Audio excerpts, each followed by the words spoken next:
Estoy aquí en Nena de se enganche. Lo primero, buenas tardes y gracias porque estéis aquí viendo con la calor que hace fuera, lo difícil que se hacía estar aquí. Bueno, pues daros las gracias por haber venido. Comienzo diciendo, bueno, pues que cuando surge la idea de hacer esta, por el motivo por el que habéis venido aquí, la idea de elaborar una bandera para el pueblo, la primera idea que nos viene es que había que estar aquí, ¿vale? Esta charla tenía que formar parte del festival, es mucho más, tenía que formar parte del ciclo de conferencias y, cómo no, tenía que abrir el festival este año, era obligatorio. Bueno, lo voy contando poco a poco, porque estas personas han trabajado mucho para que llegue en este momento, llevan bastantes meses detrás de este tema y por fin lo hemos conseguido, no, lo han conseguido ellos. Yo únicamente los presento y son ellos los que tienen el mérito, han llegado a tiempo con el festival. Pero ahora los presentamos. Antes decido un poquito cómo, o dar unas pinceladas de cómo hemos llegado hasta aquí y en qué momento se encuentra este proyecto, ¿vale? Lo primero de todo, antes de que yo empiece, me gustaría que os tomarais esta charla como una propuesta, ¿vale? Como una propuesta didáctica, ¿vale? Como algo para aprender, como algo para recordar, como si estuviéramos en las clases de Antonio cuando estábamos en la escuela y nos iba contando las historias del pueblo, porque nos lo tomemos así, porque lo que ellos nos van a ofrecer es una propuesta nada más. Tengo también que aclarar que este trabajo que ellos presentan, el trabajo de la bandera, es un encargo que el ayuntamiento le hace a un grupo de trabajo, un equipo de personas, que desde mi concejalía, de la Concejalía de Cultura, se le ofrece a este equipo y ellos de manera voluntaria, de manera desinteresada, de manera libre, ellos elaboran este trabajo, ¿vale? Y este trabajo es una propuesta para una bandera siciliana, nada más allá. Son todos los grupos políticos que forman el ayuntamiento, ya tienen conocimiento de este trabajo y vamos a estudiar cuál es la posibilidad de, por así decir, de elegir la bandera definitiva, ¿vale? Esto es una propuesta y estamos en el proceso todavía. ¿Qué más contar? Que lo que ellos presentan, pues por supuesto está de acorde o va siguiendo las directrices que tiene la ley, si no me equivoco, la ley 6 de 2003 del 9 de octubre, de símbolos que afectan a las entidades locales de Andalucía y que, como ya os contarán ellos, pues se va cumpliendo todas las directrices que marcan con respecto a la presentación, modo, bueno, todo el proceso que lleva se mantiene y se sigue en su proyecto. Así que nada más, deciros que esto no viene de hoy, hace ya unos años que se viene hablando del tema, pues hablando con el alcalde, hablando con los concejales antiguos, Francisco, o con los compañeros, con Lucre, con Domingo, con María José. Es un proyecto que siempre estaba ahí. Cuando lo retomamos, cuando lo hacemos, pero la bandera nunca salía. El día a día, la urgencia, nunca llegábamos que se sacara adelante. Y por fin, un día, decidimos de dar ya el achuchón y le pedimos a este grupo de personas que lo hicieran, menos mal que nos decidimos, y al final, pues, aquí están Antonio Sánchez Sánchez, José Antonio Ortega Raya, Noelia Treviño Ruiz y Nueva Platero Sánchez, para presentaros su proyecto. Muchas gracias.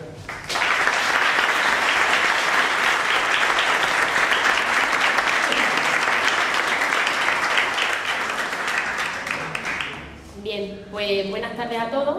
Muchísimas gracias por asistir este día, como ha dicho Miguel Ángel, fresquito en el que estamos.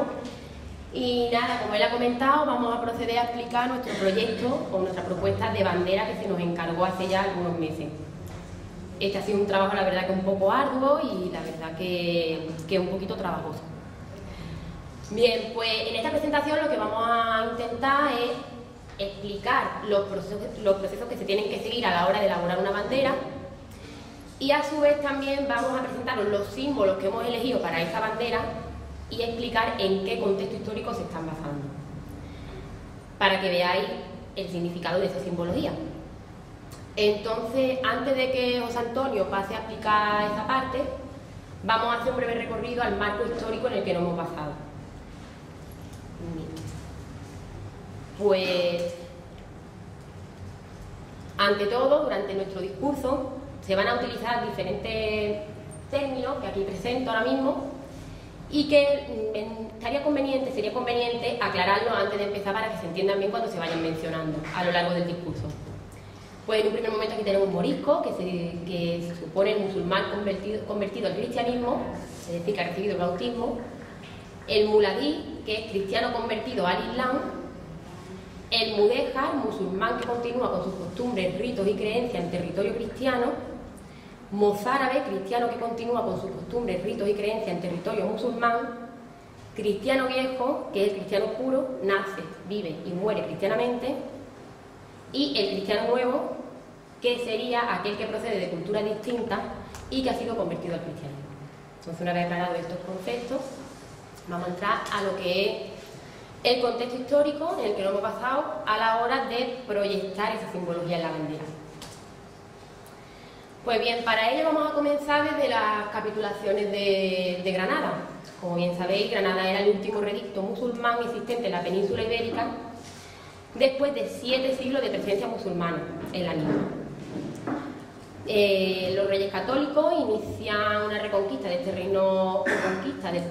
reino nazarí, comienza unos 10 años antes de la propia conquista de la ciudad y empieza por Málaga, por toda esta zona de la Zarquía, hasta llegar a Granada. En Granada, en el año 1491, finales de ese año, es cuando se firman las capitulaciones de la rendición. Y posteriormente se efectuará dicha rendición en el año 1492, al comienzo, en febrero, más o menos por ahí.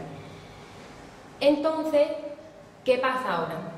Lo que era el reino nazarí de Granada, después de 7 siglos de ser musulmán, entra ahora a formar parte de lo que es el reino cristiano, la monarquía cristiana.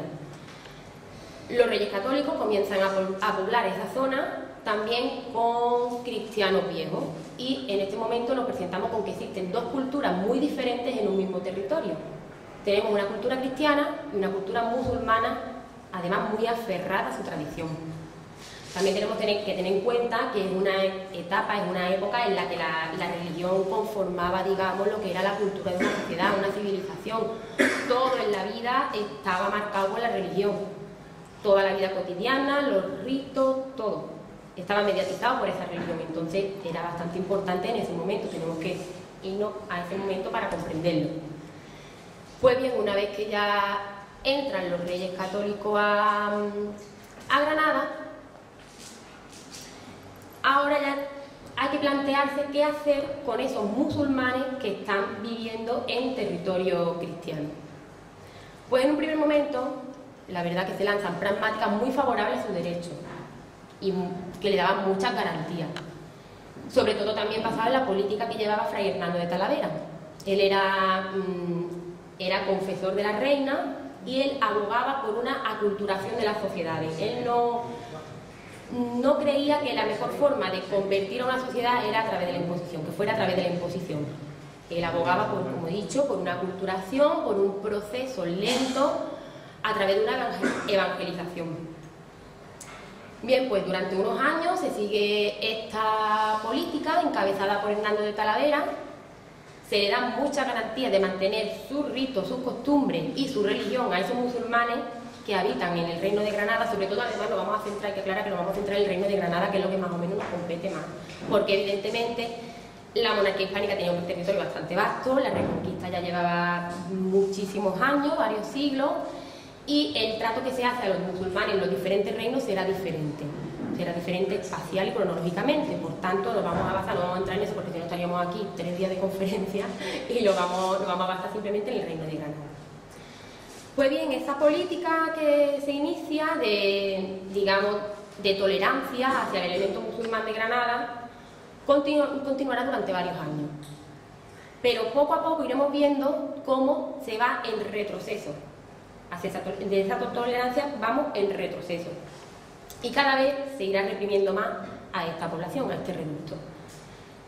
Bien, pues durante 8 años la política continúa, pero llegamos a un momento en el que, tras presiones desde el Santo Tribunal de la Inquisición y desde presiones propias de los consejeros más próximos a los reyes católicos, se cambia, se le da un giro a esa política.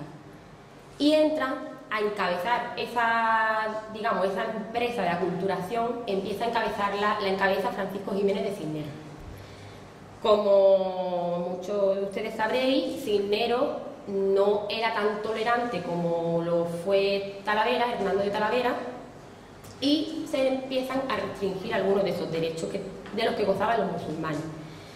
Entre los motivos de este cambio político en tan pocos años, después de esa garantía que se le había dado, pues en un primer momento, claro, la aculturación en definitiva era bastante difícil teniendo en cuenta el territorio en el que estamos. En la Alpujarra hay muchos pueblos aislados, era difícil llegar, sobre todo además las nevadas que podría haber, las heladas, era difícil que los sacerdotes se introdujeran en esos pueblos, y aparte también había miedo porque eran gente con una tradición muy arraigada, eran pueblos muy aislados, por tanto su tradición era bastante arraigada. Entonces, viendo que no había, que no se veían efectos a esa aculturación que proponía Hernando de Talavera, pues los propios consejeros de los reyes empiezan a, digamos, a instigarlos para que esa presión sea mayor. Y también el Tribunal de la Santa Inquisición tiene mucho que ver en esto, porque, claro, hay que tener en cuenta que la Santa Inquisición lo que juzga son herejías dentro del propio cristianismo. Si tú no perteneces a la religión cristiana, ¿qué pasa? No te pueden juzgar por herejía. Entonces, ellos les interesaba que fueran convertidos esos moriscos para poder juzgarlos en la posterioridad. Entonces, todo este proceso da un giro a la política de aculturación y finalmente se decide y se lanza una pragmática en el año 1501 que obliga a la conversión forzosa a todos los moriscos, bueno, ya todavía aún no eran moriscos, a todos los musulmanes residentes en el territorio cristiano del Reino de Granada. Bien, pues en 1501, como he dicho, esa pragmática se hace efectiva y se le da la posibilidad tanto o del bautismo o del exilio. Pero realmente las dos posibilidades fueron prácticamente inexistentes porque justo 3 días después se promulga otra pragmática en la que se prohíbe el exilio. O sea que no le quedaba más opción que convertirse a todos al cristianismo. Entonces en esos años habrá una conversión forzosa, habrá conversiones masivas en las que habría cientos de musulmanes y estaban siendo bautizados por un sacerdote. Y posteriormente, bueno, antes de irnos a la otra pragmática que hay, aclarar que, claro, ese cambio ha sido en 10 años, en muy poco tiempo y además, como ya he comentado antes, lo que mediatizaba la religión a una cultura era impresionante en esa época. Entonces, cambiar totalmente tu cultura y obligarte a convertirte a la cultura cristiana, a la religión cristiana, suponía también un cambio en las tradiciones. Y también, imaginaos, también lo que suponía cambiarte el nombre incluso. Entonces, realmente era un shock bastante fuerte para esa población musulmana, a la que se le había garantizado tantísimos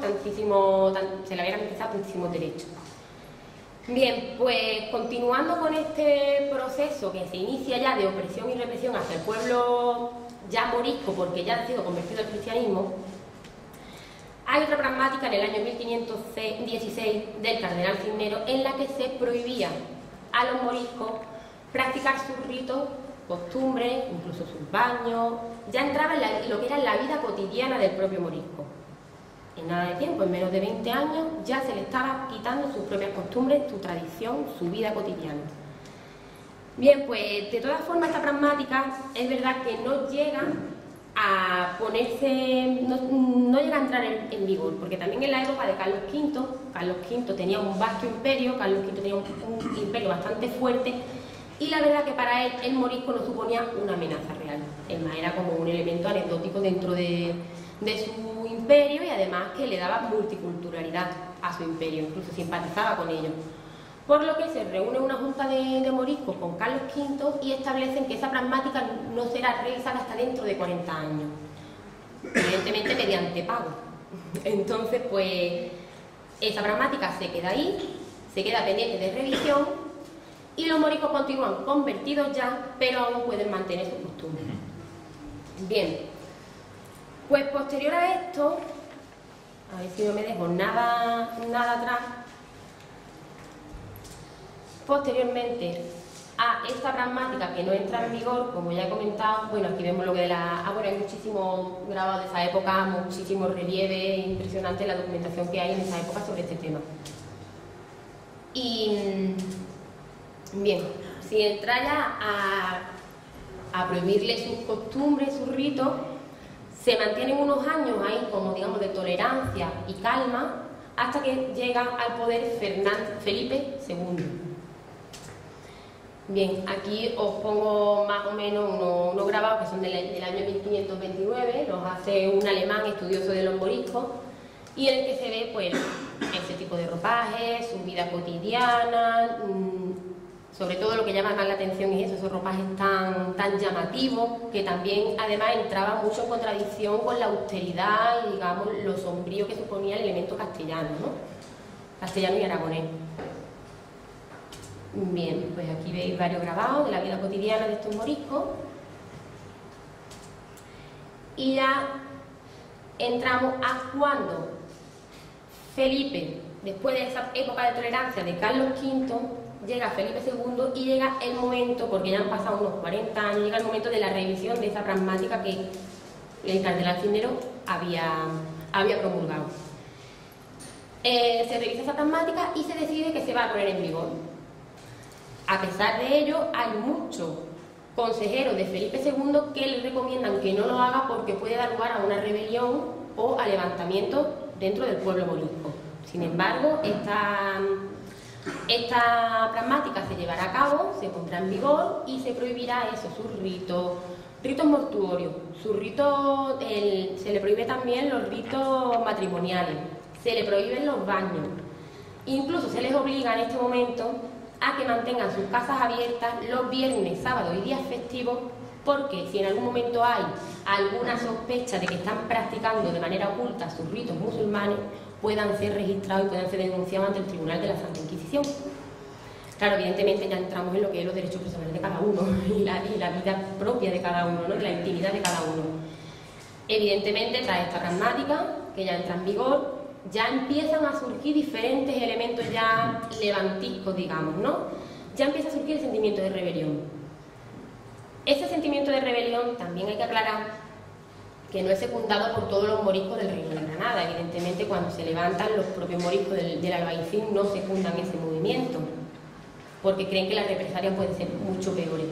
Sin embargo, hay otros que creen que sus derechos deben de ser defendidos, continúan con esa rebelión, con ese sentimiento y, bueno, con ese sentimiento de rebelarse contra ese opresor y, al final, todo desemboca en lo que ya conocemos la batalla, bueno, desemboca en lo que es la rebelión morisca de las Alpujarras. Esa rebelión, conocemos todos, que al final se extiende hasta la Azarquía y evidentemente todos sabemos que una de las batallas más importantes que se libró fue aquí en el Peñón, aquí en el Fuerte, y que en definitiva esa batalla también es la que determina quién sale victorioso de ese enfrentamiento, que como todos sabemos fueron los cristianos. De esa batalla salen victoriosos y aparte también mueren miles de moriscos, por lo que gran parte de las Alpujarras granadinas queda despoblada. Tras esa rebelión, claro, ya digamos que el recelo ante el pueblo morisco crece.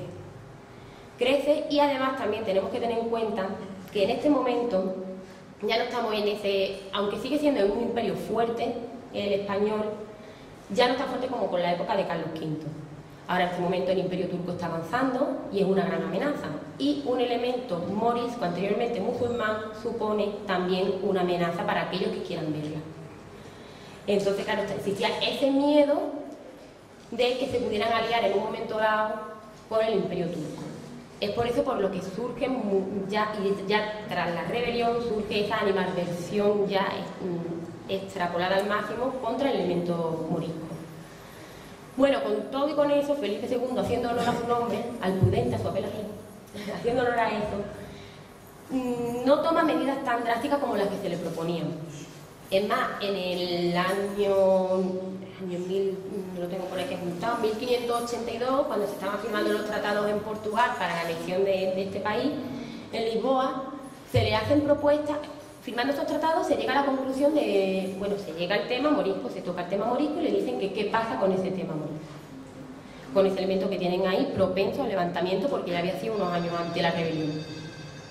Pues nada, algunos proponen algunas medidas tan drásticas y aterradoras como era introducirlos a todos en un barco sin velas y abarrenados en alta mar y que Dios decidiera lo que pasaría con ellos.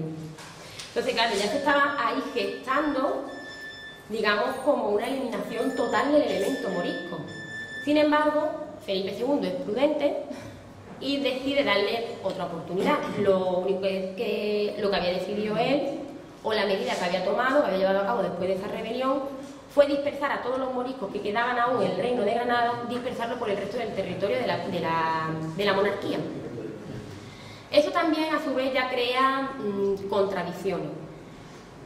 Hay cristianos que el hecho de que moriscos levantiscos de Granada vengan a su territorio le causa la verdad verdadero pavor. E incluso entre los propios moriscos que ya estaban bien asimilados en esos territorios, también tienen miedo porque quizás, al igual que en Granada, cada vez se van oprimiendo y reprimiendo más sus derechos, también ellos, ya que gozaban de una cierta libertad, ya que estaban más o menos, digamos, asimilados, que estaban integrados en ese territorio, quizás por el hecho de haber moriscos granadinos ya iban a ser objeto de sospechas de levantamiento. Entonces, como vemos, ya había recelo también a esa dispersión morisca dentro del territorio de la monarquía. Por tanto, lo que es el recelo ante el morisco va increciendo totalmente, va continuamente increciendo.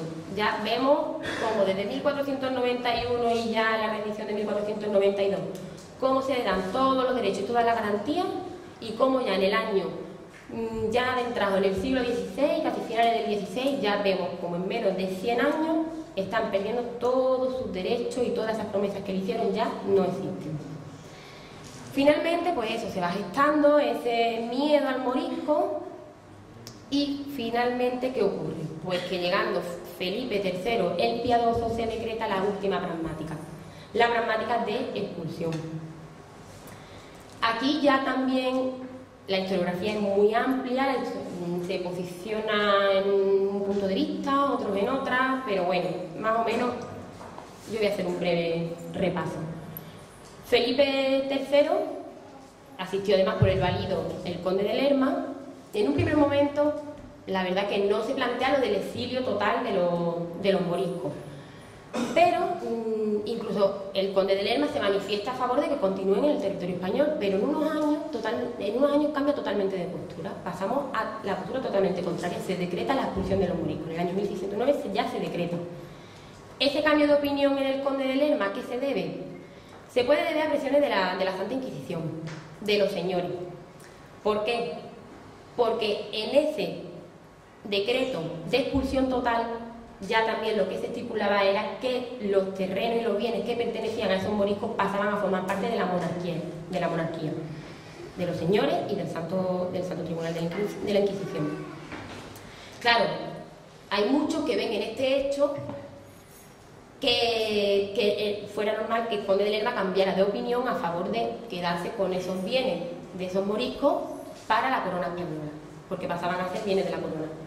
Sin embargo, también hay historiadores y estudiosos del tema que hablan que muchos de esos señores que tenían a su cargo moriscos, la verdad que sintieron mucho ese éxodo obligado porque perdían una buena mano de obra muy cualificada y que en parte también ya muchos de ellos estaban asimilados prácticamente en la cultura española. Ya llega un punto en el que en alguna zona no era el elemento cristiano por un lado y el elemento morisco por otro, había ya una clase de sincretismo, de una mezcla de una cultura formada, que se había formado a lo largo de los años por dos elementos diferentes, pero ya que en definitiva era una cultura como única. Entonces, claro, ahí llegamos ya a ese éxodo. Bien, pues se les obliga a embarcar a partir del año 1609. De todos modos, las pragmáticas irán entrando en vigor en cada territorio en estos años, en los años posteriores, algunas en 1610, otras en 1611, pero total, en muy pocos años se va obligando a esa expulsión. Entonces aquí vemos algunos grabados también del principio del siglo XVII, en los que se ve los diferentes puertos desde los que partieron esos moriscos hacia el norte de África. Partieron de manera masiva desde casi todos los puertos del litoral mediterráneo de la península. Y aparte también ya no solamente acababa aquí ese problema, bueno, o ese éxodo o ese martirio al que estaban siendo sometidos los moriscos, no acaba aquí, porque además es que iban a terrenos, a territorios desconocidos. Bueno, aquí seguimos viendo también más puertos de aquella época. Parten hacia territorios desconocidos. No saben lo que le depara el destino, pero es que más, muchos de ellos, cuando llegan al destino que se les ha impuesto, no fueron recibidos evidentemente con los brazos abiertos. Muchos fueron asesinados, muchos fueron ultrajados, se les robó las pocas pertenencias que llevaban encima.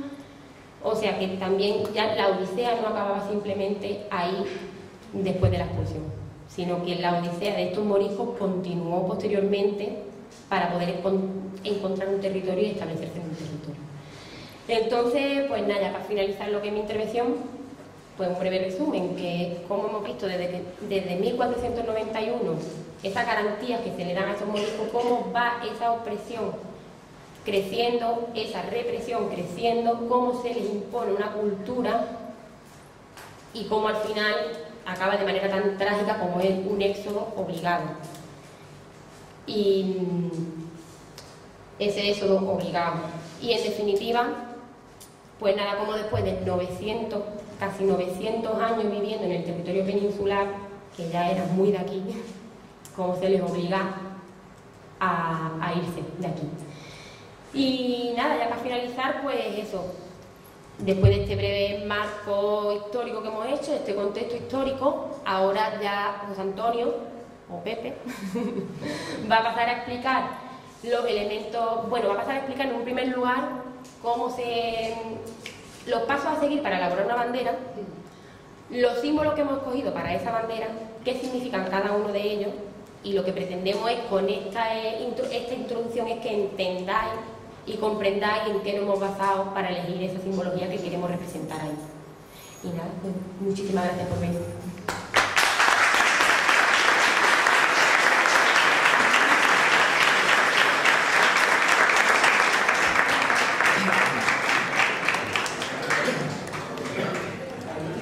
Buenas tardes. Reitero las gracias que ya han dado los anteriores compañeros.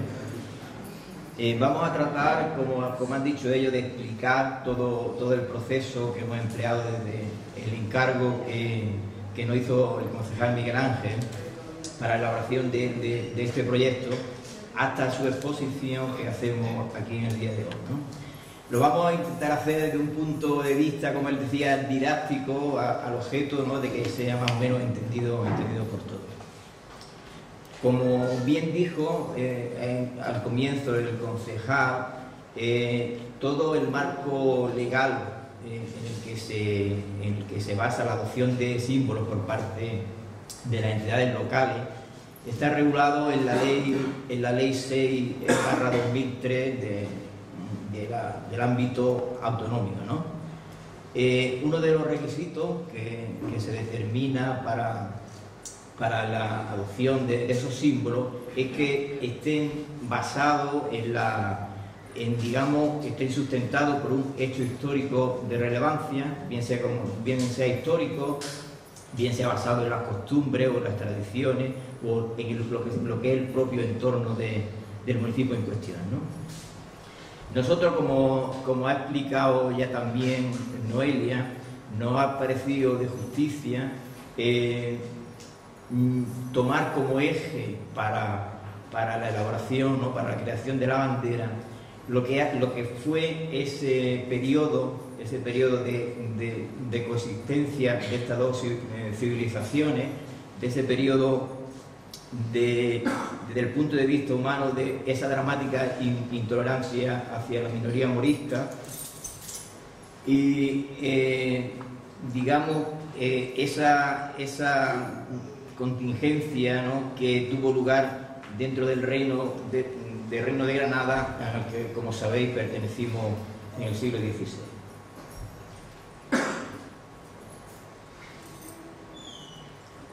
Bueno, la problemática morisca ya he explicado más o menos por encima, vamos a ver, más o menos por encima ha explicado Noelia. La problemática morística es mucho más compleja de lo que podemos pensar.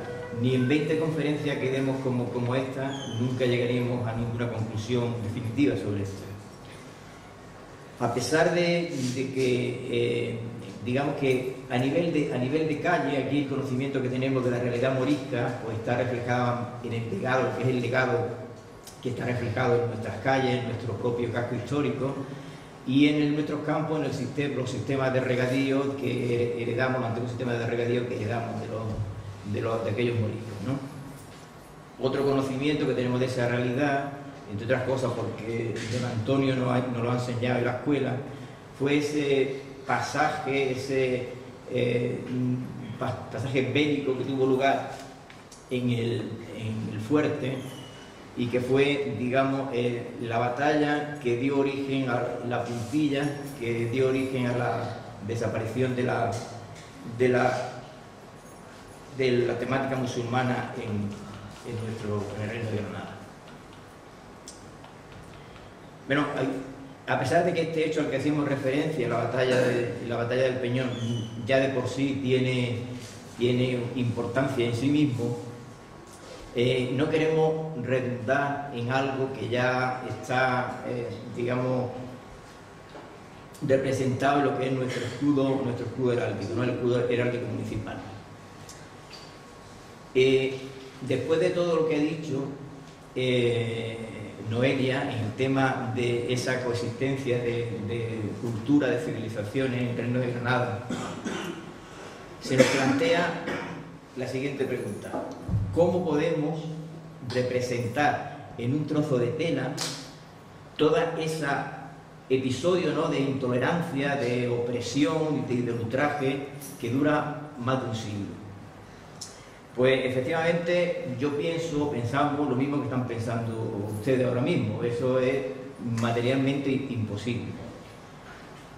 Pero si ya de por sí la ley a la que hacíamos referencia al principio sobre la adopción de los símbolos ya nos condiciona el marco legal, existen además otros principios básicos en lo que es la disciplina de la vexilología. Esta palabra tan bonita la hemos aprendido todos hace poco tiempo. Vexilología. Es que es muy rara. Más despacio. La vexilología es, igual que la heráldica, es la disciplina de la historia que se encarga de explicar o de, digamos, descifrar lo que significan los escudos de armas. La vexilología es una rama de la heráldica que se encarga de lo mismo, pero en el tema de las banderas. Pues, como decía, aparte de este marco legal, existen unos principios básicos que establece la vexilología y que se refiere a lo que es, digamos, las bases sobre las que se debe de elaborar una buena bandera. Esos principios básicos son los siguientes. El primero es que la bandera debe de ser simple hasta tal punto de que un niño pequeño sea capaz de dibujarla de memoria. Una segunda norma básica que debe emplearse en el diseño es no utilizar más de 3 colores. Uno tercero, que no debe haber duplicidad entre banderas, obviamente. O sea que la bandera de Frigiliana no puede ser igual que la de Torró o la de Competen, incluso de la de ningún país, con lo cual ya nos condiciona todavía más. Otra de las condiciones es que los símbolos y las imágenes y todo lo que se represente sobre la tela tiene que relacionarse entre sí, que no puede haber cosas que no tengan nada que ver una con la otra, tiene que haber un mensaje conjunto. Y por último, que esto ya tiene menos importancia, que no tengan, digamos, sellos ni símbolos que correspondan a organizaciones de tipo privado. Bueno, pues una vez que ya conocemos los condicionantes para diseñar nuestra propuesta, pues solo nos faltaría la elección de esos colores a esos 3 colores a los que hacemos referencia, ¿no? Bueno, además de estos principios básicos que están escritos, existen unos usos no escritos que en la práctica se utiliza para la confección de una bandera municipal. Uno de esos usos es tomar o crear la determinada bandera en función de los colores que se contienen en el escudo municipal. Lo cual, hombre, nos parece algo lógico, porque en el momento en que unos señores adoptaron ese escudo y lo confeccionaron, tuvieron que tomar en su elección unos condicionantes históricos que nosotros también obviamente vamos a aprovechar.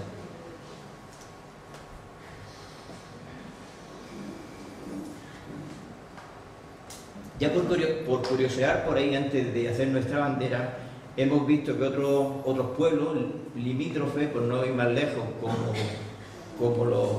por ejemplo, como Torrox y Cómpeta, reflejan al pie de la letra esto que habíamos dicho. O sea, el problema del caso de Frigiliana, en este caso concreto, cuando aparece la bandera de Torrox, vemos que es un escudo cuartelado,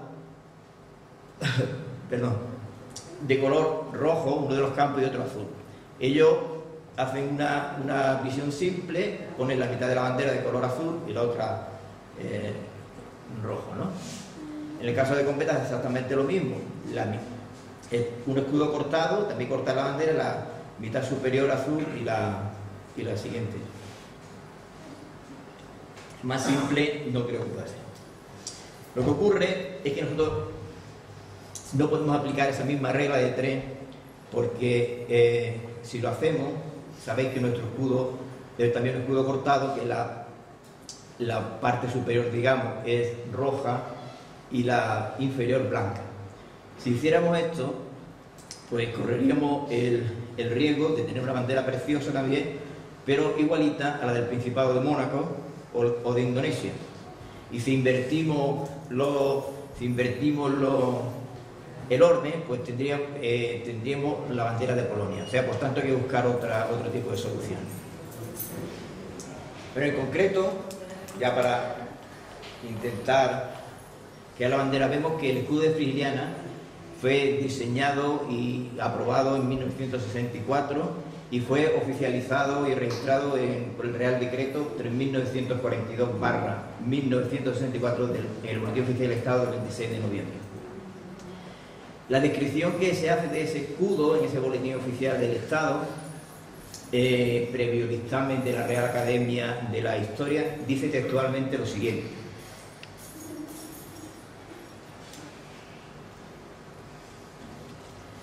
escudo cortado, primero de gules, 2 calderas aqueladas de oro y sable puestas en palo y gringoladas, o sea, con 4 sierpes de sínople salientes de cada lado de las asas, 2 hacia adentro y 2 hacia afuera. Segundo de plata, la cordillera de sínople sumada al castillo de gules. Al timbre, corona condal. ¿Cómo habéis quedado?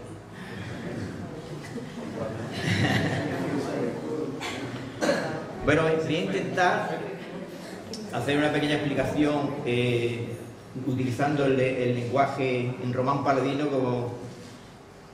como diría Gonzalo de Berceo.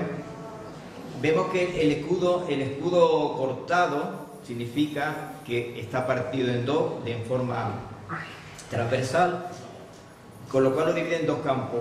Uno superior, de campo de gules, o sea, de color rojo. El gules es el color que en heráldica representa al rojo.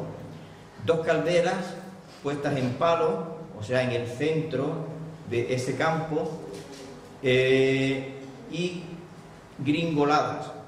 Gringoladas significa que en las asas vemos que tiene 4 serpientes son 4, ¿no? Sí. 4 serpientes por asa, 2 hacia adentro y dos hacia afuera. Y jaquelado significa al estilo de tableros de un ajedrez. He dicho que son jaqueladas de oro y sable. El oro en heráldica es el color amarillo y sable el color negro. El segundo de plata, o sea, el campo inferior del escudo, de color blanco. La cordillera de Sinople en heráldica el color verde, sumada al castillo de Gules. Castillo que, como hemos dicho, Gules es el color rojo. Y al timbre la corona condal. La corona condal, por ser frigiliana, como sabéis, un condal. Estáis viendo ahí en la imagen 2 escudos. El escudo que hay a vuestra derecha, habréis visto que corresponde exactamente, más o menos, al que en 1964 aprobó el Pleno Municipal. Sin embargo, os sonará que se ha estado utilizando desde entonces el que está a la izquierda. No me preguntéis por qué, porque no puedo contestar. De hecho, vemos que las diferencias fundamentales entre uno y otro es que las calderas, en lugar de ser jaqueladas, son fajadas, ves que son como unas fajas, ¿no?, de los mismos colores, de sable y de oro, y en lugar de las serpientes, de esa gringolada, aparecen como hojas, ¿no? Se ve más bien que una serpiente. También se elimina lo que es la base de lo que es el castillo. Bueno, pues la corporación municipal, o el ayuntamiento en este caso, pues, ha decidido también, aprovechando el tirón de esto de la escultura y de la propuesta de la bandera, pues adaptar lo que es el escudo municipal a lo que realmente se aprobó en su día, ¿no?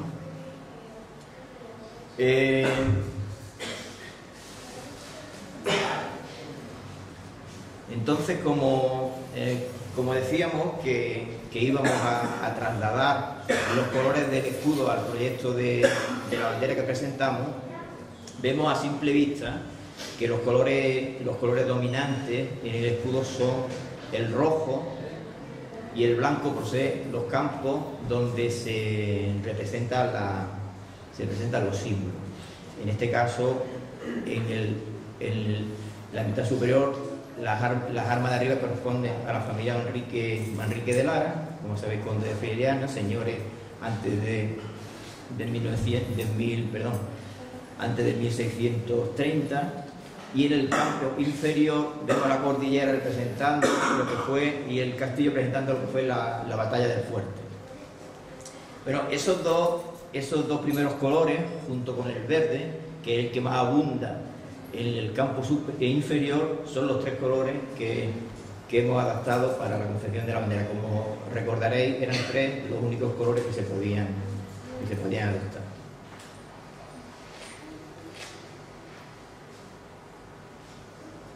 También vemos en el escudo dos realidades, 2 elementos sin los cuales no se podría entender la historia de Frigiliana. Una es la influencia de la familia Manrique de Lara, lo que es el municipio, lo que ha sido su historia desde el punto de vista administrativo, económico y social, y por otro lado, en el campo inferior, lo que fue la impronta, digamos, la temática morisca representado en la parte inferior del escudo. Sin esas dos temáticas sería imposible entender lo que es la historia de Frigiliana. Y los que eligieron estas dos casuísticas, ¿no?, para hacer el escudo, pues yo creo que acertaron de pleno. Bueno, como dijimos anteriormente, como la temática principal, la motivación histórica para el diseño va a ser la problemática morisca en cuanto a la elección de los símbolos,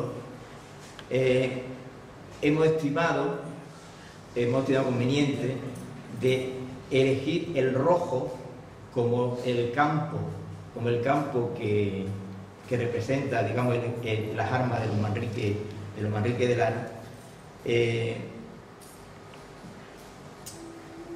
Entonces, como un primer paso, ya tenemos el primer paso de la bandera, que veremos que el paño lo hemos confeccionado de esa manera, ¿no?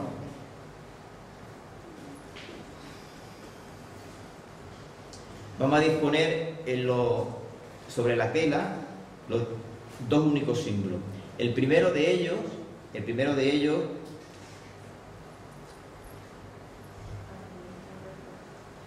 sería una cruz blanca, que es el color que normalmente se asocia al cristianismo. Veis que está perfecta de proporciones, situada en el centro de la tela en su sentido longitudinal, con la finalidad de denotar la perfección y el poder que se presume a la autoridad política, ¿no? Aunque obviamente se trata de un signo religioso al uso, no tiene aquí la función de representarlo intrínsecamente en sí mismo, ¿no? Sino que lo que quiere denotar es la oficialidad de ese poder político, movido, eso sí, como ha explicado muy bien Noelia, por la aplastante influencia de la fe católica en ese momento histórico concreto. Por otra parte, el segundo elemento de ese primer símbolo está representado por una segunda cruz de color verde. Este color, sabéis que también muchas fuentes asocian con el Islam. Se ha situado en un segundo plano detrás de la cruz blanca, emulando la cruz impuesta a los conversos, abrazada por conveniencia o por miedo a perderlo todo, pero en la mayoría de los casos por recelo y falta de sinceridad, ¿no? Como no podía ser de otra manera. La presentamos a la sombra de la cruz blanca, su mentora en este caso, en una patente asimetría con respecto a ella y también con respecto al campo de la propia bandera, ¿no? En su conjunto esa dualidad representaría, digamos, esa coexistencia que había explicado ya Noelia, esa digamos desigualdad a todos los niveles en el tratamiento que tuvieron en el nivel a título fiscal, social y cultural, y que por parte de la autoridad política se practicaba con esa minoría, ¿no? Morisca, esa minoría morisca que hemos representado en esa cruz real.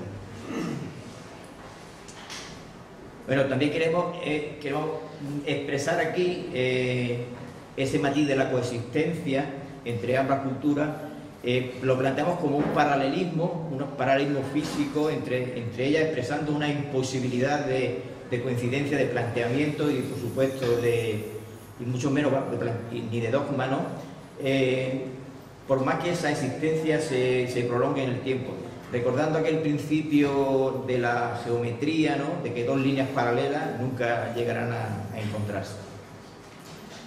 Digamos que, en palabras de cualquier inquisidor de la época, la cruz verde supondría la sombra, ¿no? Imperfecta que proyecta algo perfecto, con la fe verdadera sobre su propio tejido. Bueno, dicho esto, a buenos entendedores, ¿no? Huelga explicar que en ningún caso el simbolismo empleado no es ni apologético ni difamatorio ni en un sentido ni en otro, obviamente. No se trata de representar una lucha de dos religiones al uso, sino de dos culturas, una la cristiana, que quiere imponer su forma de vida a toda costa, y otra, la hispano-musulmana, que se está defendiendo de su pronta desaparición, ¿no?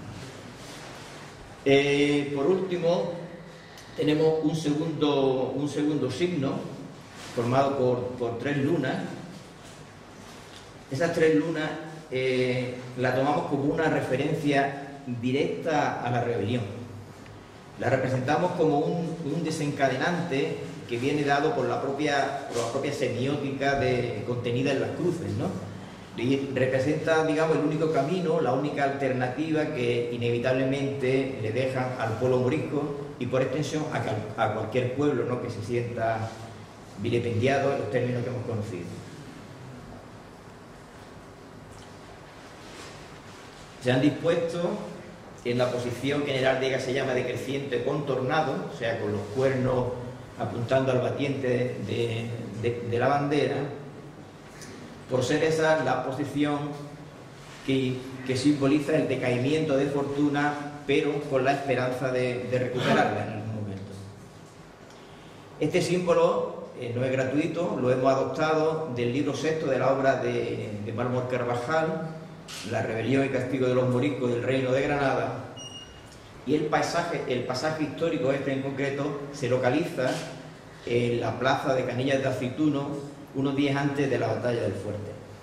Literalmente dice así: aún no era bien acabado de alzar el pueblo cuando apareció una bandera de tafetán colorada, ya deslucida de vieja, con unas lunas muy grandes. Y después se supo que la tenía guardada Francisco de Rojas, morisco de aquel lugar, que había de sus antepasados en tiempo de moros, y la habían traído de la serranía de Ronda. Por último, ya para terminar,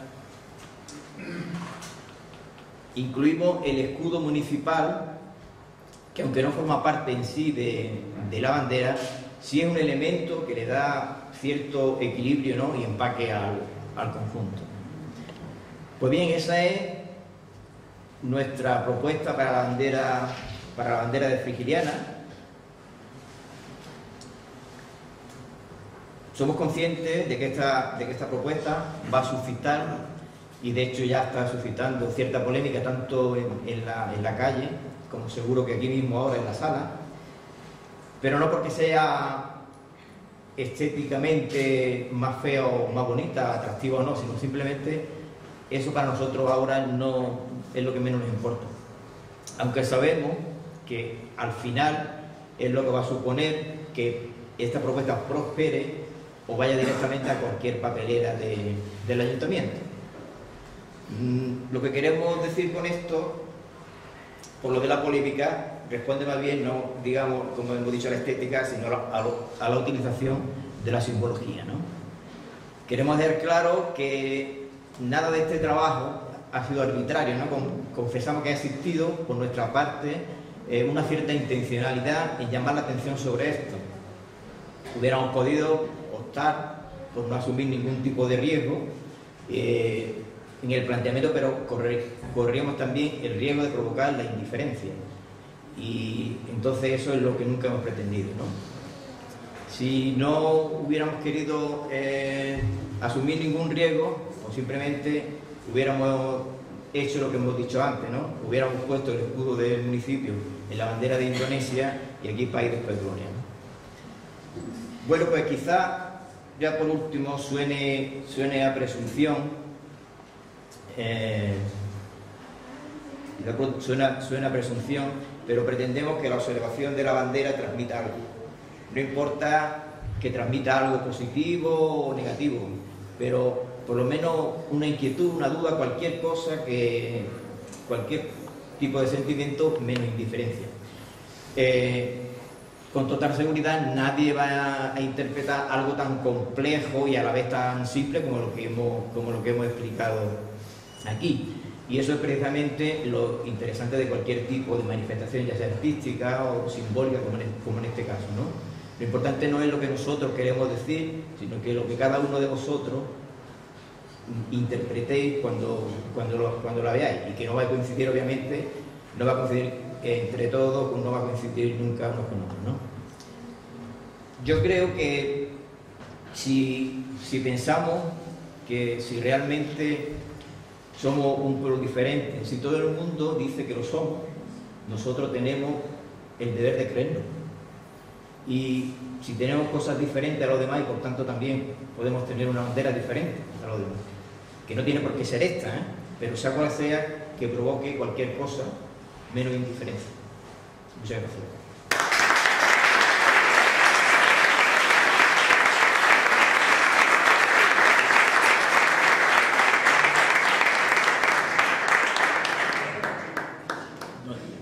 queréis hacer alguna pregunta.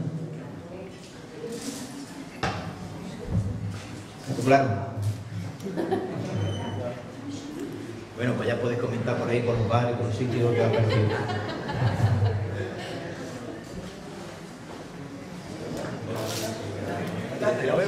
Sí, porque me van a permitir, fuera de programa, es que referente al símbolo,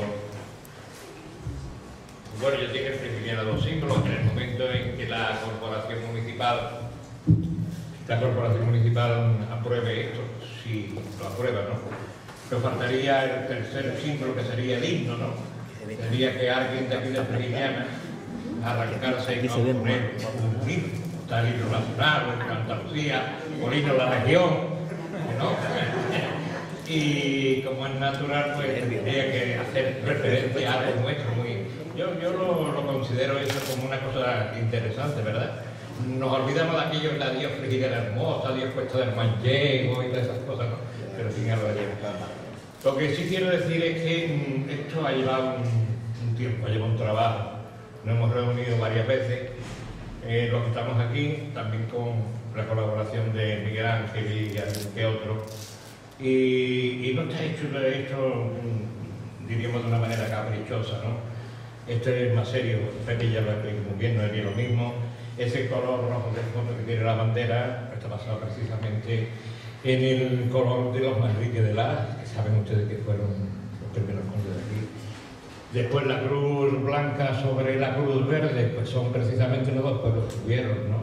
Pueblos moriscos, que era, ya saben ustedes que el morisco, lo digo Noelia al principio, explicando que el morisco era el moro bautizado, ¿no? Entonces veis perfectamente que la cruz cristiana, que es la que aparece con el color blanco, cae sobre la otra por la imposición que hubo por parte de la Inquisición. Y después ya, por supuesto, las tres medias lunas hacen referencia precisamente al símbolo que recoge este señor que se llamó Francisco de Rojas, ahí en el pueblo de Canilla, y fue el que enarboló la bandera para el levantamiento, que todos sabemos perfectamente que terminó aquí en la batalla del Peñón de Frigiana.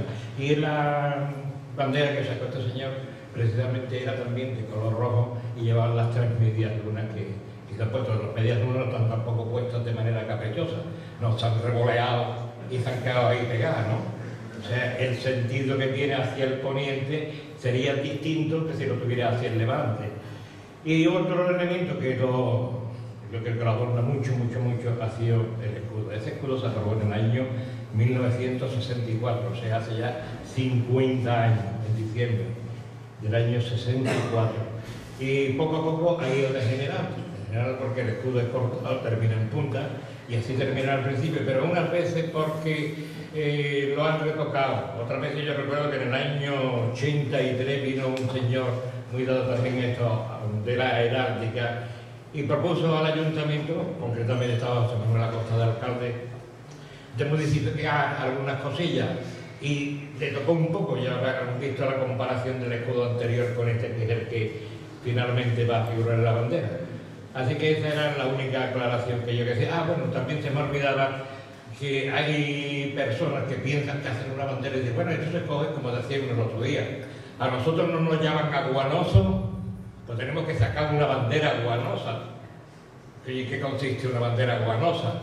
Una bandera aguanosa es una bandera blanca, como media sábana, así poco más o menos, y resulta de que en vez de tantas cosas y tantas cruces y tantas montañas y eso, dibuja una barcoque, que de ahí donde viene lo de aguanoso, dibuja una barcoque, y cuando lo vean llegado Roa, Pompe, donde ahí vienen los aguanosos, puesto que lleva la barcoque allí representando lo nuestro, ¿no?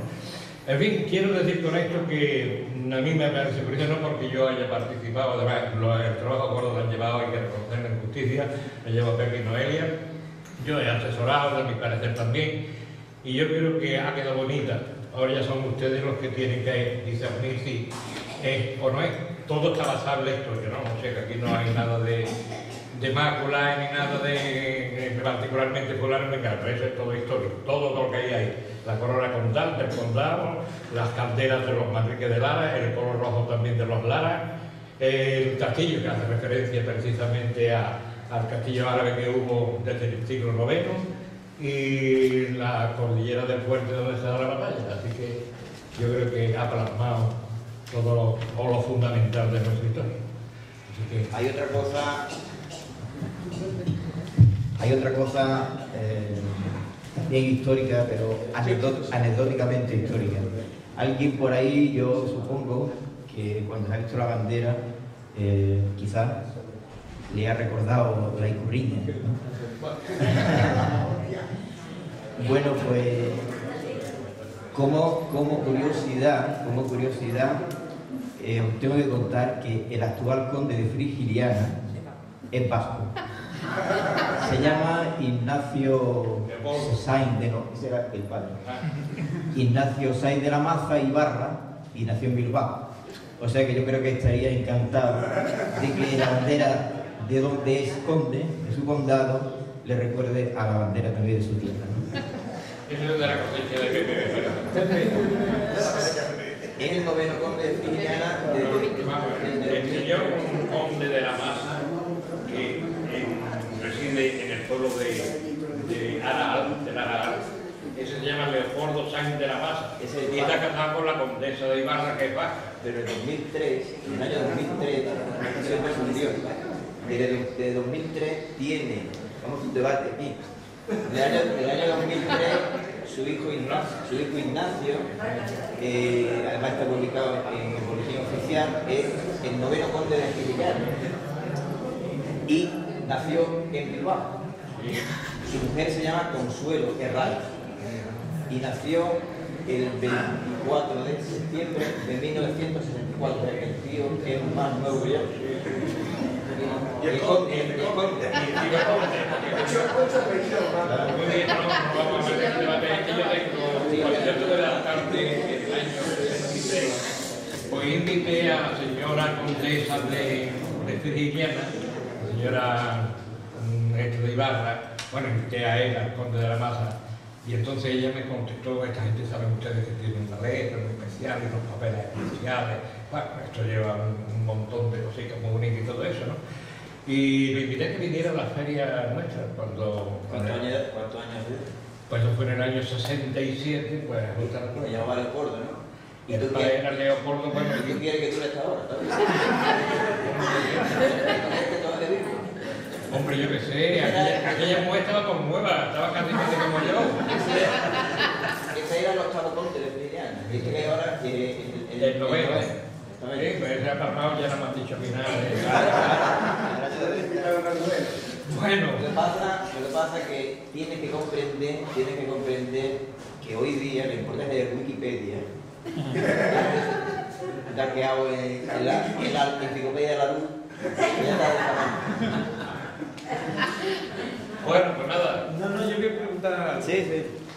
Dice, que si no he entendido yo mal, que la cruz verde hace referencia que es como una sombra de la cruz blanca, símbolo de uno de las... Y se representa a la sombra, sí. La sombra, como algo inferior, la sombra. No, algo abrazado, no sinceramente. O sea, digamos la cruz mentora, o sea, la que obliga, digamos, la que representa el poder político cristiano en ese momento, es la que representa, digamos, no es un símbolo religioso en sí, representa lo que es el poder de los reinos cristianos en ese momento. La cruz verde representa a la minoría conversa, a la minoría morisca. ¿Pero en qué sentido tiene el color verde? ¿Se ha elegido el color verde porque...? No, el color verde, como he dicho, y además coincide cromáticamente con el color de las lunas, es el color que algunas fuentes, o muchas fuentes historiográficas, identifican con el Islam. Ese es simplemente el no ya, como te he dicho antes, el color verde se ha escogido porque está incluido en el escudo, pero además es coincidente con la fuente historiográfica que lo acepta como el Islam. Pero el símbolo del Islam no tiene nada que ver con una cruz. No estamos hablando de símbolo del Islam. Por eso yo digo, la segunda cruz. Vamos a ver. La otra ya no le veo. Nadie ha hablado de símbolo del Islam. Está hablando del color que se asocia con el Islam, no el símbolo. Pero igual que el blanco se asocia con el cristianismo, sin ser un símbolo. Y la segunda cruz hace referencia, según tú has dicho, sí, a otra religión. No, A los cristianos conversos. Al cristiano converso. Al cristiano converso. Al cristianismo abrazado, al cristiano sin la más mínima sinceridad, abrazada por conveniencia. Es un cristianismo apócrifo. Sí, ¿vale? pero que si no fuera cruz, a lo mejor... Ya que estamos aquí en estos textos, ¿qué color le darías tú? No, ¿Quitarías la cruz? No, es que precisamente la conferencia tiene esa si hacemos referencia al cristiano converso, pues hacemos referencia al cristiano converso, no tendría que tampoco otra cruz, porque la cruz ya está la del cristianismo. Por las medias lunas tendría bastante, pero como son también cristianos, yo el hecho de que haya dos cruces, la del cristiano viejo, blanca, y la del cristiano converso, o sea, la del moro convertido al cristianismo. Pero por eso, como fue una cosa que se le obligó, como sería una cosa que se le obligó, que sea historia y tenga todo, es una obligación, porque tampoco tienen por qué estar representados por medio de... Tendría, ¿no? Que yo no llego no he estudiado eso y esto, pero que me ha chocado que hacer referencia a ese cristiano converso, que en el fondo era morir con lo mismo que el judío, que no le quedó más remedio que hacerse cristiano, pues no representarlo encima con otra cruz, o sea, encima de la cruz. No, precisamente el hecho de representar por una cruz no es para ser encima. Se trata simplemente, y por eso se representa de forma asimétrica y detrás de la otra. Es para que se vea esa dualidad, esa diferencia de lo que es una religión sincera o oficial y la otra que es impuesta, simplemente. Como he dicho antes, dos tipos de cristianos, ¿no? Sí. El viejo y el nuevo. Sí, como he dicho antes, el que venía de moro, tratar de representar tanto lo que ha dicho Noelia como lo que he dicho yo en un trozo de tela que resulte simple, que un niño sea capaz de pintarla, de primera vez he dicho que es imposible. Habrá otra forma de representar la misma temática de otra forma. Para eso está lo que saben, para representar. Nosotros nos hemos querido representar así porque creo que es lo que más obviamente si esta bandera alguna vez está ondeando en el bancar redondo, nadie va a decir, mira, la cruz cristiana y la cruz de los conversos. Obviamente no. Esto es lo que nosotros hemos querido representar, simplemente. Y como hemos dicho, es una propuesta. No, yo sinceramente no esperaba simbología religiosa. Que no esperaba. la cuestión religiosa plasmarla. Yo creo. A mí también me choca mucho las tres lunas. Vamos a ver. Las Las tres lunas, según he explicado, no tienen en absoluto ninguna alusión al Islam. ¿Por qué? ¿Quién la sacó? Hemos dicho. Las tres lunas, ¿quién la sacó? Sí, los moriscos. Vale, pero no es una alusión propia del Islam. La tenían guardada, lo que representa. Precisamente por un motivo especial. Esto es la rebelión. Exactamente, tú lo has dicho. Es lo que encabeza la rebelión. No es una alusión directa a la religión islámica, en absoluto. Yo no lo veo así. Es una alusión a la rebelión. Porque digamos que tras esa bandera se alinearon. Un símbolo que se tiene metido en un baúl y se saca en una ocasión especial, está simbolizando algo. Hombre, claro, Está, obviamente. Es que ya representa algo. Exactamente, la tendrían guardada en el arcón por si se presentaba la ocasión, ¿no? Como la ocasión se presentaba, pues la sacamos. La actual bandera de España la cogió Carlos IV para que la armada se viera. Era un símbolo de guerra. Y ahora mismo, No oyen atrás. vamos para mí, Cogerlo y que lo vayan a lo primero que venía era que no se están tirando atrás. En la intervención de coger el micrófono. Es complicado, ¿verdad? Si me permitís un momentillo, Fernando, ese es el motivo por el que se ha elegido esta gente, porque ellos al menos tienen esa formación, tienen ese estudio, y ellos, aparte de interpretaciones, gustos, digo que por eso se ha elegido este tipo de personas, porque ellos tienen esa formación, ellos tienen esta cercanía a este tipo de símbolos, de de temática, que a veces nosotros hacemos interpretaciones de lo que no se puede interpretar o lo que no se debe interpretar. De todos modos, como dije al principio, esto es una propuesta de ellos y el modo de ellos ver lo que aquí representan, que cada uno lo podemos ver como nos parece. Exactamente, que puede ser.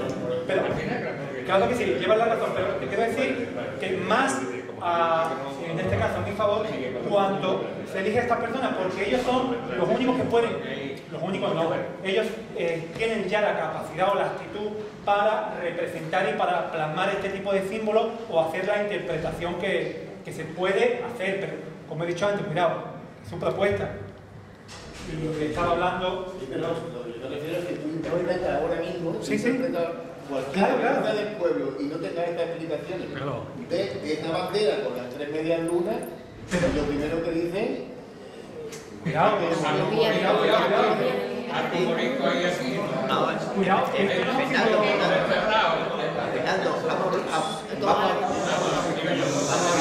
micrófono no lo puedo tener para 14. No, una pregunta y yo voy. Vamos a hablar claro. ¿A ti qué te sugiere la bandera? ¿A ti qué te sugiere la bandera? No te gusta. Que él no tiene nada. ¿Crees que estamos en otro planeta? Pero bueno. Perdona. Vamos a ver. Yo creo que se ha explicado, yo no soy ningún gran orador, porque se ha explicado de dónde viene. Yo creo... Es que la cara no se escucha. Vale. Cuando estoy diciendo que a la vista de cualquiera, que no ha dado las explicaciones me parece muy lógica, a mí me encanta. Yo las primeras opciones que teníamos sobre la bandera del pueblo era la roja con las 3 lunas, pero cada vez que ahora que estamos en los festivales de las 3 culturas, que hace 2 años íbamos nominados a los premios Príncipe de Asturias de la Concordia, de la Unidad de los Pueblos y demás, que no haya esta más complicado está, pues precisamente me parece que dar un símbolo tan dinámico, digamos, ¿no? Bueno, yo no te estoy diciendo por la cruz. Es que ahí está, nos llama la atención mucho la luna, pero no nos llama la atención tanto la cruz. Pero claro. A mí lo que más me ha llamado, porque en el siglo XXI, a confesional totalmente, sin que aparezca en las elecciones una Sí. Precisamente por eso se ha explicado al final se ha explicado que la bandera, al final se ha explicado que existe una cierta intencionalidad en que esto llame al debate. Simplemente eso. También se ha explicado que los símbolos religiosos que aparecen no expresan intrínsecamente lo que en realidad aparecen. Eso se ha explicado. Ahora queremos buscarle todos los pies al gato que sea. Yo comprendo que esta bandera es polémica, lo sé, y además que lo hemos hecho acaso para que lo sea. De hecho, me encanta que provoque la polémica, porque ya veo que nadie se quede indiferente. Esto es lo que realmente queremos. Simplemente, tiene que haber debate sobre esto. Yo... ¿Se ha escuchado algo? Sí, se ha escuchado. Si me dejáis el micrófono te escucha. Yo voy ya por último... Pero no lo quiere, hablamos. Yo por último voy a decir, esto ha sido una comisión, vamos a llamarle así, un grupo, pero también, por esto no se cierra todo. Yo creo que lo suyo es que el ayuntamiento tenía que haber quizás comunicado, ya que está aquí el señor alcalde, y decirle, el pueblo de Fergitina quiere, o el ayuntamiento, el pueblo quiere tener una bandera. Y entonces decir, se admiten propuestas, así hablando en plata y sencillamente. Claro, como no se ha hecho así, pues entonces se juntan 4 personas y Miguel Ángel de cuál. Ahora, Fernando, por ejemplo, bueno, puede decir, yo voy a presentar mi propuesta, puesto que esto no está aprobado todavía por la corporación municipal. Y como esa, por ejemplo, de la Marcoque, también puede ir. Yo solo quería hacer una... No quiero que suene ni siquiera corrección, porque no soy quien para corregir nada, pero es que de pronto hemos sacado las cruces a la calle, que parece esto Semana Santa, y que yo recuerde, la bandera de Dinamarca tiene una cruz y nadie habla de la cruz de la bandera de Dinamarca, la de Noruega tiene una cruz y nadie habla de la cruz de la bandera de Noruega, Irlanda tiene también, Irlanda también tiene otra cruz y Suiza también. Ah, hostia, la de Suiza la cruz roja, ¿verdad? Finlandia. O sea, y tampoco nos sacamos, es decir, y todo el mundo la vemos como normales y tal. Yo os puedo decir una cosa, sin ser historiador, creo que habéis dado una explicación fantástica de por qué habéis elegido los colores y las formas que habéis planteado. A mí, personalmente, me encanta. En nada religiosa, en nada religiosa. Muy bien, Muchas gracias, primo.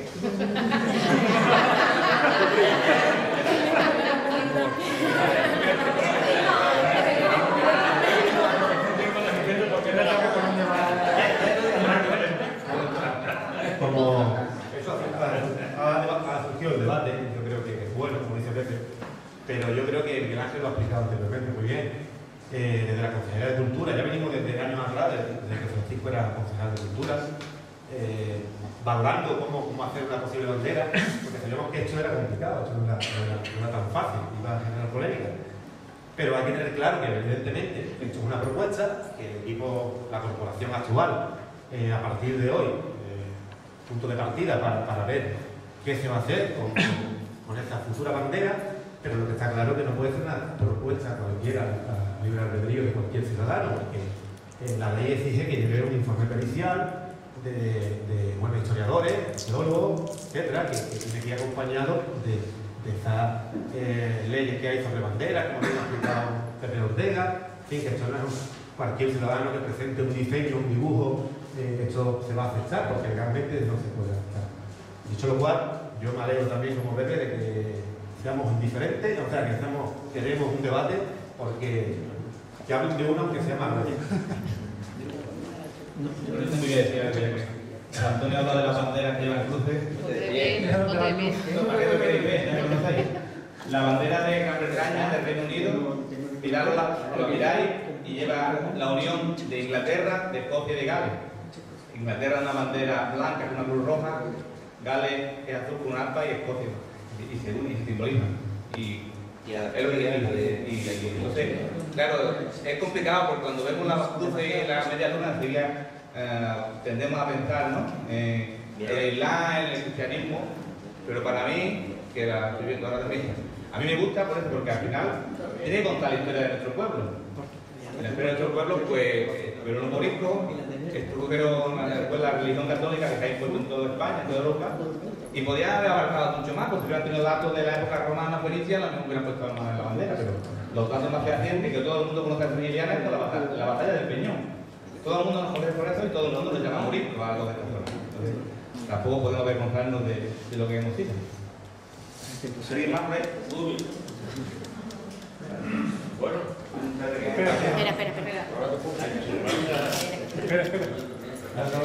¿Me escuchas? Sí. No, yo también estoy con ellos en el sentido de que se trata de simbolizar, no de hacer un logotipo. Es decir, cuando nosotros hacemos un logotipo de la infraestructura, pues más o menos se unen los tres símbolos de la infraestructura. Pero esto no se trata de hacer un logotipo de Filiana, sino de ser una bandera de Filiana. Me alegro que hasta ahora no he escuchado ninguna pega del escudo. La única pega es las tres lunas. Me alegro como cristiano. Pero eso está ahí y es nuestra historia. Y nuestra historia no podemos ni rechazarla, ni tirarla, ni olvidarnos de ella.